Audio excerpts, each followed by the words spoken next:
챗GPT를 제대로 구동하기 위해서 사용되는 대화의 기술이 사람에게도 같이 적용이 된다. 그 얘기를 하고 나니 갑자기 그런 생각이 드는 거예요. 과연 그분들은 나와 다른 직원들한테 그렇게 지시를 하셨나? 나 그냥 시키는 대로 해. 이거 이렇게 하고 너는 이거 하고 새로운 가능성을 탐색할 수 있는 기회가 되는 회의에 불구하고 그냥 내려온 일처리에만 급급한 리더 최선의 가이드도 없이 그냥 막 오늘 처음 듣는 얘기를 다짜고짜 빨리 아이디어 돈 줘 뭐하냐 니네는 진짜 놀랍게도 아까 첫 번째 이상한 리더하고 이 두 번째 이상한 리더가 동일인 경우가 상당히 많습니다. 실제 사람한테 이렇게 얘기하면은 이렇게 얘기가 나올 수 있겠습니까? 과거에 책임하고 잘못된 리더십이 속도로 변하게 되지 않을까? 그런 방향에 익숙해지지 않으면 도태되기 쉽습니다. 안녕하세요. 워크플레이스 아키텍트 이정석입니다.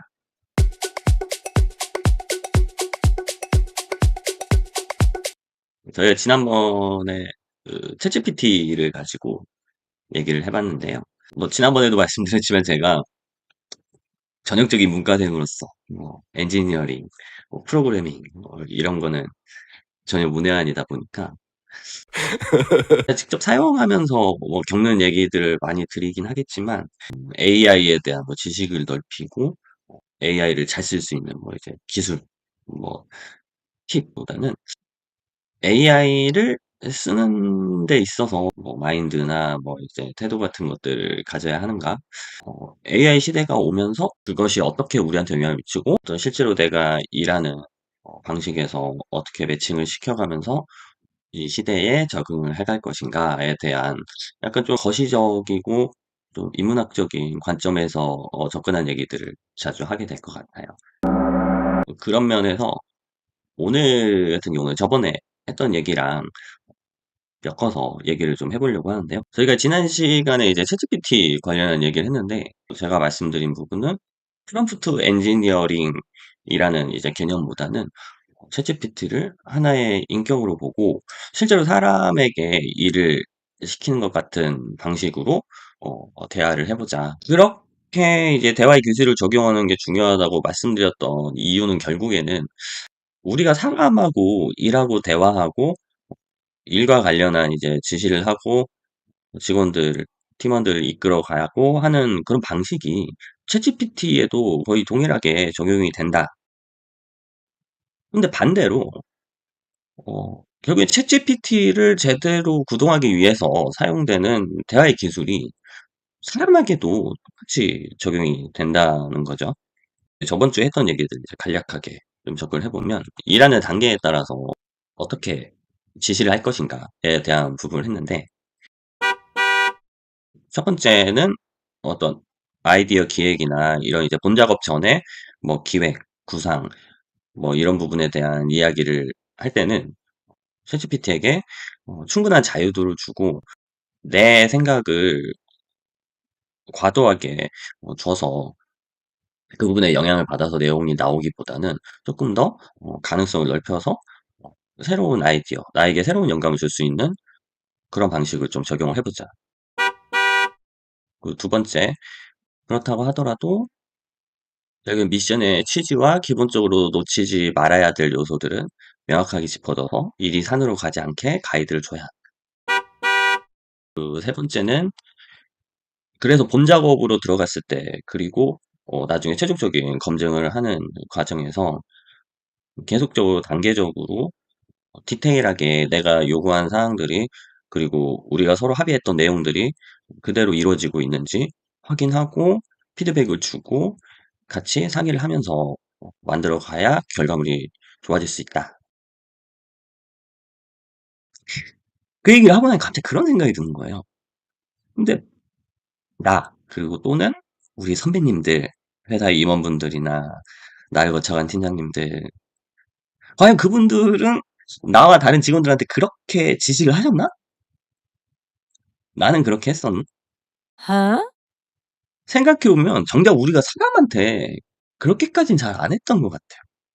지난 영상에서 그 말씀드렸던 사항들을 잘 보시면 이제 실제 사람한테 이렇게 얘기하면은 이렇게 얘기가 나올 수 있겠습니까? 그렇기 때문에 이렇게 해야 합니다라는 얘기를 했는데 현실에서는 정작 우리가 그렇게 일하고 있지 않을 수도 있다는 생각이 들었어요. 회사에서 일을 줄 때 그 리더가 "야 그냥 시키는 대로 해. 이건 이렇게 하고 너는 이거 하고 너는 저거 하고 이렇게 해." 그런 얘기를 하는 분들이 꽤 많아요. 회의에 참여하고 그 일을 같이 하는 사람들이 다양한 방향에 대한 아이디어가 있고 또 새로운 가능성을 탐색할 수 있는 기회가 되는 회의 또는 이제 초반부인데도 불구하고 그냥 내려온 일 처리에만 급급한 리더는 항상 이 말만 반복을 해요.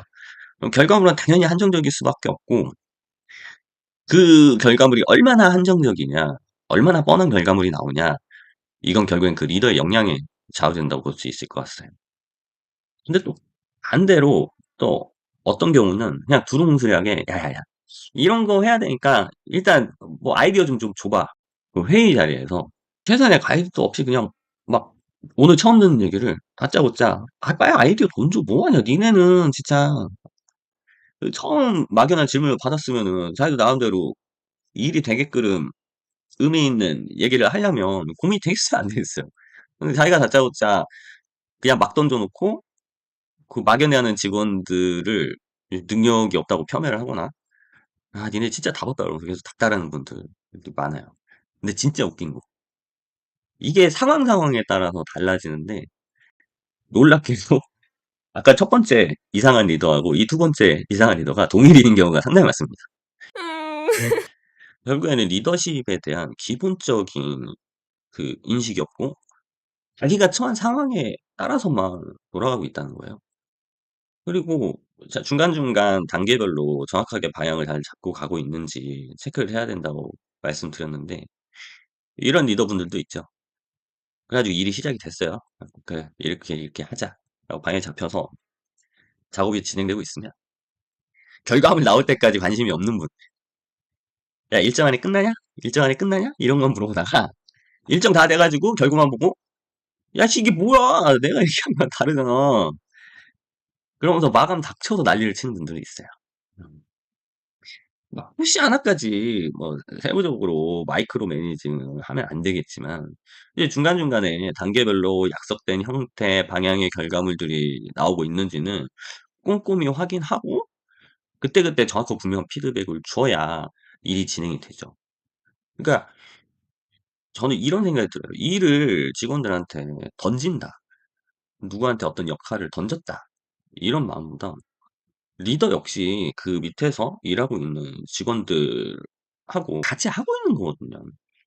그래서 결국에는 서로 상호 피드백을 주고 받으면서 일이 진행이 돼야 제대로 된 결과물이 나올 수 있고 중요한 거는 이런 과정이 반복되면 팀워크 자체가 좋아져요. 그러면서 직원들 모두 일의 효율도 높아지고 성장 가능성도 높아지게 됩니다. 지난번에 제가 챗GPT랑 나랑 같이 성장하자고 얘기한 거랑 같은 맥락이에요. 결국에는 저는 AI를 사용하면서 느끼는 결정적인 일하는 방식이나 문화적인 부분에서 어 '변화가 이루어지거나 혹은 변화하지 않으면은 위험할 수 있겠다.'라는 생각이 드는 부분이 이 리더십입니다. 근데 이게 단순한 리더십에서 끝나는 게 아니에요. 어떤 리더의 역량 정도에서 끝나는 게 아니고 제 경험상으로는 직원들은 그 리더의 성향하고 방식을 배우게 돼 있어요. 그 리더가 현 리더의 방식에 거의 가깝다. 회사에 분명히 독이 되겠죠. 그럼에도 불구하고 그분이 뭐 운이 좋아서 조직의 성과가 좋아서 혹은 회사의 스타일 자체가 어느 정도 연차가 차면 자연스럽게 승진을 하고 뭐 임원을 향해 달려가는 구조여서든 그분의 방식이 용인이 되는 조직이면 그 사람이 하는 리더십이 바로 밑에 있는 직원들뿐 아니라 다른 부서에도 하나의 롤모델이 될 수 있어요. 근데 닭이 먼저냐 달걀이 먼저냐 그런 리더십을 가진 사람들이 그 회사의 문화를 만들어 나가고 또 반대로 그런 문화가 있는 곳에서 직원들이 그런 리더가 되고 그런 리더들이 그 회사 문화에 익숙하기 때문에 또 조직에서 승승장구합니다. 그래서 수평적인 조직 문화 뭐 "세대 변화에 맞춰서 변해야 한다." 뭐 "세상이 변하고 있다." 뭐 이런 얘기들이 많이 있어도 좀 아직까지 많은 회사들이 "아직도 쌍팔년도식으로 그렇게 일하는 데가 있어요." 라고 얘기하는 그런 문화들을 못 벗어나고 그런 일하는 방식을 못 벗어나는 경우들을 자주 보게 되는데 그것이 결국에는 이전의 리더들이 만들었던 그런 문화가 지금 리더로 성장해야 하고 지금 일하고 있는 사람들한테까지도 그런 리더십을 학습시키는 위험한 결과로 이어지고 있는 것이다. 그렇기 때문에 문화가 쉽게 변하지 않는 것이다. 그게 문화의 진짜 무서운 점이다. 라고 말씀을 드리고 싶습니다. 역으로 이렇게도 생각할 수 있어요. AI 관련해서 많은 분들이 그런 얘기를 합니다. AI를 일한 도구가 아니라 같이 일하는 팀원으로 생각을 하라고 얘기를 해요. 근데 그 팀원의 역할이 어마어마하게 크죠. 지금만 해도 그런데 앞으로는 더 심해지겠죠. 그리고 그 팀원은 조직의 리더만 이용하는 게 아니라 그 조직의 막내까지도 다 이용을 합니다. 이런 리더십이 형성이 안 된 사람들은 AI에서 제대로 된 결과물을 뽑아내기가 어려워요. 몸에 대한 방식이 있기 때문에 결국엔 그 테두리 안에서 일을 시키게 될 가능성이 높겠죠. 그래서 그런 문화와 리더십에 아직 덜 찌든 젊은 사람들이 AI 활용해서 더 큰 역할을 할 수 있는 데다가 리더십을 조직에서 배우지 않고 그런 AI와의 관계, AI에게 일을 시키면서 좋은 성과물과 나쁜 성과물을 도출해낸 그 과정들의 차이를 통해서 자연스럽게 배우게 될 것이다.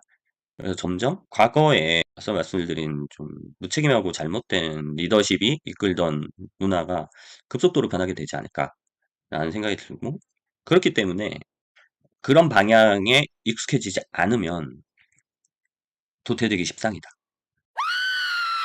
단순히 AI를 기술적으로 새로운 일하는 도구를 얼마나 잘 이용하느냐, 테크닉에 대한, 스킬에 대한 그런 관점으로 접근하는 게 아니라 앞으로 일하는 방식과 거기에 기반이 되는 마인드 세팅에서 근본적인 부분을 가르는 중요한 부분이 될 수 있을 거라는 생각이 들어요.